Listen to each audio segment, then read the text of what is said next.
Pada satu kali Rasulullah sudah mulai dewasa dan beliau diangkat jadi pemimpin. Dimulai dari peristiwa jatuhnya batu Hajar al-Aswad, untuk menaikkannya kembali diangkat melalui sorbannya 4 suku. Akhirnya bersatulah 4 suku tadi, sama-sama mengangkatnya, dituntun oleh Rasulullah meletakkan batu Hajar al-Aswad ke tempat semula. Waktu itu umur beliau sudah 35 tahun. Jadi mulai tanda-tanda kepemimpinannya nampak di sana. Dan setelah beliau ke Madinah, itu beliau lihat lagi ada pendidikan di Madinah. Pendidikan di Madinah itu di masjid, sudut masjid Madinah namanya Kuttab. Maka dipanggillah guru-guru yang ada di Al-Kuttab itu, ditegur oleh Rasulullah. Kata Rasulullah, lima la tu'allimuhal hiyaka kama tu'allimuhal kitabah. Mengapa kalian guru-guru tidak mengajarkan keterampilan menjahit, bertenun, sebagaimana kalian mengajarkan membaca, menghafal Al-Quran? Jadi Rasulullah ini tidak menginginkan rakyatnya, masyarakatnya atau umat Islam hanya menghafal-hafal saja, baca ayat Quran saja, tidak menginginkan seperti itu. Berilah satu keterampilan, walaupun keterampilan menjahit. Kalau harus punya keterampilan menjahit, harus pandai membuat benang. Benang itu terbuat dari kapas. Asal benang dari kapas. Iya kan? Dari kapas dibuat kain.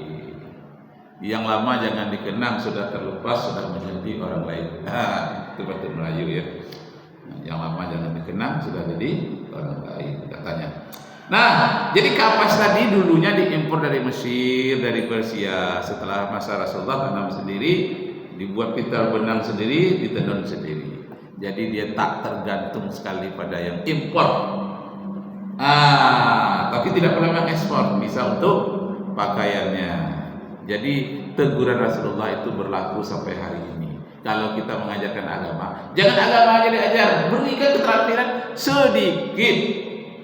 Pertanyaan Rasulullah, lima la tu'allimuhal hiyaka kama tu'allimuhal kitabah. Al-kitabah itu artinya menulis, al-hiyakah itu artinya menjahit, bertenun.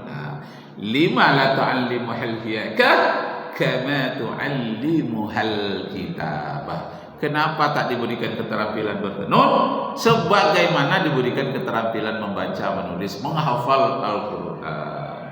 Jadi penghafal Al-Quran harus juga punya keterampilan. Kalau tidak, berdosalah pendidikan pada hari ini. Menurut saya perguruan tinggi sekarang ini banyak dosa. Kalau saya menjadi Menteri Pendidikan, saya rombak pendidikan yang ada pada hari ini. Kenapa? Tidak membuat rakyatnya menjadi mandiri. Pada umumnya menjadi pengangguran. Pengangguran itu bid'ah, itu dosa itu. Ini enggak orang baca Yasin disebut bid'ah. Kalau orang pengangguran enggak mau disebut. Padahal Rasulullah tidak pernah mencontohkan itu pengangguran. Tak ada sahabat beliau pengangguran. Semuanya bekerja, semuanya pedagang. Utsman kaya raya dia di antara para sahabat. Pedagang beliau. Istrinya sendiri Khadijah, bos besar itu dalam bidang perdagangan. Semuanya bekerja. Umatnya milih menganggur. Apanya yang salah? Pendidikannya yang salah. Tidak mengseiringkan antara keterampilan duniawi dengan ukhrawi. Menghafal Quran saja, menghafal hadis saja. Itu di zaman Umar bin Khattab, nampak orang menghafal Quran saja. Di dekat Mi'raj hari sudah pukul 9. Datang Umar bin Khattab, dicambuknya pemuda-pemuda tadi di Madinah. Amirul Mukminin, kok kami dicambuk? Kan kami berbuat yang hasanah, berbuat yang bagus, menghafal Quran, menghafal hadis dari subuh sampai jam 9. Kamu masih muda, kata Umar bin Khattab. Aku cambuk. Tak tahukah kamu bahwa langit tidak pernah menghujankan emas? Artinya apa? Rezeki itu tidak akan datang sendiri. Bertebaranlah di muka bumi. Fa iza qudiyati shalah fantasiru fil ard. Bertebaranlah di muka bumi.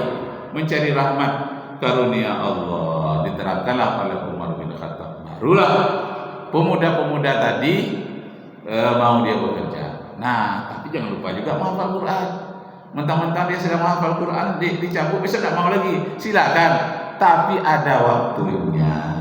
Pagi-pagi jam 9 itu pertebaran lah. Ini enggak, masih juga dia menghafal-hafal. Masih juga dia beribadah. Ibadah itu bagus. Tapi untuk kepentingan duniamu juga bagus. Itulah firman Allah di dalam surat 28 surah Al-Qasas ayat 77. Wabtaghi fima ataqallahu daral akhirah wa la tansa nasibaka minad dunya wa ahsin kama ahsanallahu ilaik wa la tabghil fasada fil ardh innallaha la yuhibbul mufsidin. Nah, dalam pendidikan ini ada hadis dari Rasulullah yang sangat populer. Kullu mauludin yuladu alal fitrah fa abawahu yuhawwidanihi aw yunasiranihi aw yumajjisanihi. Cuma ada yang mengatakan yumajjisanihi itu ditambah oleh sahabat belakangan. Jadi sampai aw yusiranihi Yahudi atau Nasrani. Setiap anak yang lahir itu lahir dalam keadaan fitrah. Maka orang tuanya lah yang akan membentuk dia seperti pola pikir Yahudi, liberal sekarang itu pola pikir Yahudi itu. Dan orang tuanya akan membentuk pola pikir Nasrani seperti apa pola pikiran Nasrani. Itulah yang tak mau bekerja, yang mau hafal saja kerjanya, meninggalkan duniawi. Itu tidak boleh. Jangan seperti Yahudi. Jangan pula seperti Nasrani atau Yumajjisani. Itu adalah dibentuk oleh orang tuanya. Nah, hadis ini sahih itu dibaca oleh orang barat seluruh dunia, sehingga bersentuhan sedikit tak banyak. Bersentuhan sedikit dengan pendapat orang barat yang bernama John Locke. Kalau kami dengan Pak Zainal Hasbini di Fakultas Tarbiyah bidang pendidikan, ini hafal ini. Yang DPGA juga hafal ini hadis ini sampai lengkap dan bersentuhan dengan ajaran-ajaran barat yang dia sudah membaca terjemahan dari hadis ini. Kalau di dalam Islam kan tokoh pendidikannya Luqmanul Hakim yang ayatnya sering juga dibawa oleh Pak Imam seperti di situ. La yuhibbu kulla mukhtalin fakhur waqsid fi masika, sederhana dalam perekonomian dalam hidupmu. Waghdud sautik, rendahkan suara. Inna ankara aswat la sautul hamir, kalau suara yang melengking-lengking itu adalah suara keledai. Ya, ini suara Luqman nih. Tapi tidak itu di situ. Oh, ada suara Luqman. Cuma halus ya. Nah, jadi tokoh pendidikan di dalam Al-Qur'anul Karim adalah Luqmanul Hakim. Jadi ada skripsi di IAIN waktu itu, sekarang jadi UIN ya. Populer itu skripsi tentang konsep pendidikan Islam melalui surat Luqman. Banyak sekali. Ya bunayya la tusyrik billah inna syirka la zulmun azim. Ditelitilah ayat-ayat tentang fitrah tadi. Apa itu fitrah? Di dalam kamus Munjid. Sayangnya yang membuat kamus Munjid ini orang Kristen dari Libanon. Dia Libanon itu kan 50-50. Separuh Arabnya Kristen, separuh Arabnya Islam. Jadi yang Arab Kristen ini membuat kamus namanya Munjid. Kamus Munjid ini ada 3 jilid, sekarang di rumah ada. Cantik kamusnya, berwarna-warni, lengkap. Nah, kita lihatlah di dalam kamus itu, karena di IAIN juga di pesantren dipakai juga kamus Munjid rupanya, walaupun orang non-muslim yang menyusunnya. Tapi walaupun dia menyusunnya orang muslim, dia banyak juga mengambil bahasa Arab itu dari Al-Qur'an. Nah, jadi di dalam kamus Munjid dikatakan apakah itu fitrah? Mahiyal fitrah. Fitrah itu apa? Disebutkan al-fitratu khilqatun asliyah. Yang dikatakan fitrah itu pembawaan asli sejak kita dalam kandungan ibu kita. Jadi ibu kita akan melahirkan kita, itu sudah ada fitrah, udah punya bakat kita di dalam kandungan ibu. Jadi kita tidak kosong lahir kita itu, ada bakat yang kita bawa. Pertama bakat beragama, itu namanya fitrah, khilqatun asliyah, ada sudah bersyahadat kita. Alastu birabbikum, bukankah aku ini Tuhanmu? Bala syahidna, sudah bersyahadat kita di dalam rahim. Nah, jadi dipelajarilah oleh orang barat yang bernama John Locke. Katanya apa? Tak percaya saya bahwa anak yang lahir itu punya bakat. Gak percaya dia. Walaupun itu hadis Nabi katanya, banyak diamalkan oleh orang Islam, saya tak percaya, kata John Locke. Dia buatlah satu teori namanya Table of Rasa atau tabula rasa. Table itu meja, tabula. Rasa itu lilin. Jadi orang Eropa itu buat meja lilin itu seperti kaca, jernih.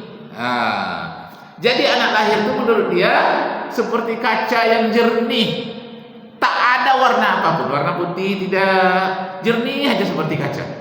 Seperti itulah anak yang lahir.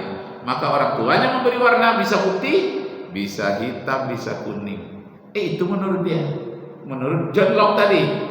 Nah, sehingga menurut John Locke tadi yang penting sebetulnya dalam hidup ini tak perlu bakat, tak perlu lingkungan, tak perlu yang lain-lain. Yang perlu adalah latihan. Bagaimana seorang anak dilatih, seperti itulah dia di hari dewasa. Jadi teori ini teori ajar. Pengajaran itulah yang penting. Bakat dia terserah, asal dia diajar, dia akan menjadi seperti yang kita ajar. Berikan kepadaku 10 orang anak, aku bisa menciptakan dia jadi dokter, aku bisa ciptakan dia jadi insinyur, aku bisa dia menjadi pendeta atau menjadi ulama. Terserah kepadaku, tapi izinkan aku mengajar dengan caraku sendiri. Aku punya metode tersendiri mengajar anak. Nah, itu kata John Locke. Dia tolak bagian yang fitrah ini, yang sudah bawa bakat sejak lahir. Nah, John Locke ini karena orang barat itu menjajah seluruh dunia, diperkenalkan ke Indonesia oleh orang Belanda, pendidikan Belanda. Itulah yang memasukkan ke sekolah-sekolah kita. Kemudian Inggris dia menjajah India, menjajah Pakistan, juga dibawa teori John Locke ini. Kalau begitu didirikan sekolah-sekolah yang banyak, tempat pelatihan-pelatihan. Kalau pelatihan kerja namanya BLK, Balai Latihan Kerja. Itu Pak Haji itu lama di situ. Balai Latihan Kerja terampil yang bisa diekspor ke luar negeri. Nah, kemudian John Locke ini menentang sedikit, tidak pula semuanya, sebagian. Muncul pula lah yang kedua. Kebalikan. Katanya apa? Yang paling penting mendidik anak kita itu lihat bakatnya dulu. Tak penting itu sekolah, keterampilan tak perlu. Coba lihat itu yang penemu listrik, siapa namanya? Nggak ada sekolahnya itu. Thomas Edison. Ada sekolah sebentar, nggak setuju dia dengan gurunya, melawan dengan gurunya. Akhirnya dia dididik di rumahnya sendiri. Thomas Alva Edison tidak sekolah dia. Hebat, lebih hebat juga daripada Jokowi. Gak sekolah bisa jadi presiden. Kalau siapa? Thomas Alva Edison, ada sekolah sebentar, tapi nggak tamat, nanti dididik oleh ayahnya. Karena apa yang diterangkan oleh gurunya dia lawan semua, tidak sesuai dengan pikiranku. Akhirnya dia menjadi penemu terbesar selama dunia terkembang. Thomas Alva Edison, mulai dari menciptakan lampu neon, ciptakan listrik, telepon, sampai terakhir dia menciptakan baterai alkalin itu yang tahan dibanding baterai yang lain. Itu dia itu ribuan. Kok bisa ribuan penemuannya? Karena dia ada tim. Jadi ada idenya, dia buat timnya itu menyelesaikannya. Bisa terakhir satu hari. Penemuan-penemuan sangat besar. Nah, jadi kata Schopenhauer, aku sesuai dengan fitrah yang tafsir dari hadis Nabi, bersentuhan. Tapi tidak langsung dia menerjemahkan, dia itu dapat dari terjemahan lain lagi. Schopenhauer mengatakan betul, anak lahir itu sudah punya bakat dan sudah bertauhid juga di dalam jiwanya. Nah, karena itu harus kita kembangkan. Salahlah orang tua yang punya anaknya berbakat disekolahkan ke tempat lain.